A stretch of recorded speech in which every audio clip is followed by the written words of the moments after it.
On this week's episode of The Flyby, we recap women's lacrosse, softball, and both the track and field team seasons, and we take a look at where baseball is in the postseason. We are Fitchburg State! How's it soaring, Falcons? My name is Tim Foley, and welcome to the season finale of the Falcon Flyby. We kick things off by taking a look at women's lacrosse. The women's lacrosse team finished their season with an overall record of 2-14 with a 1-6 record in the MASCAC.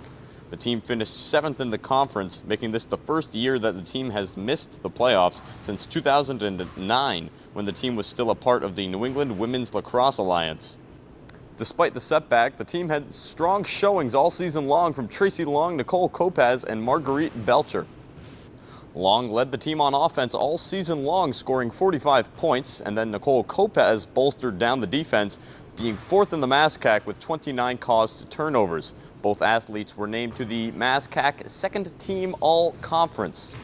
Belcher was solid in net all season long for the Falcons, posting a save percentage of 46.9, good enough for 3rd in the MASCAC. The team will look to retool in the offseason and make a charge at a playoff berth next spring. Softball finished the season with an overall record of 26-16 and an 8-6 record in the MASCAC.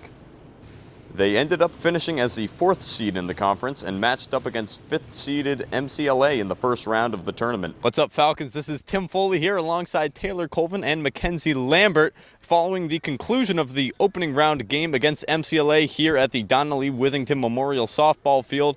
First, we'll move to you, Taylor, coming in relief for Michaela. What did that mean? The team was down 1-0 at that point. Nothing was working at the plate. What was your mentality trying to keep your team in the game? I think I just planned to go in there and be strong for them, and they're going to be strong behind me, and I know that. So I just tried to do the best I could and to shut it down and to not have any hits go. And the field did great behind me, and we just got out of it. All right, now we'll move over to Mackenzie Lambert. Mackenzie, congratulations. You got the game-winning hit there off the double. Gave Fitchburg the lead late in the 6th inning. And just talk about that, getting the game-winning hit. Well, coming up to the plate with 2 outs, it was kind of the either do or die moment. So I knew I had to, step up and just at least get the ball into the outfield, and that's what I did. So luckily it worked out. The season ultimately ended in the MASCAC semifinals with a 4-2 loss to the eventual champions Framingham State.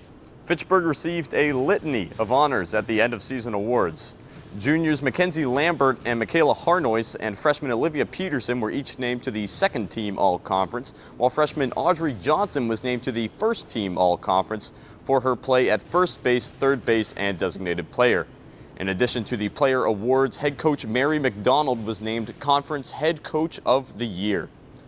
Despite some key injuries down the stretch, the team still made a charge at the conference title. With strong showings from this year's freshman class, they should be able to come out just as strong next season.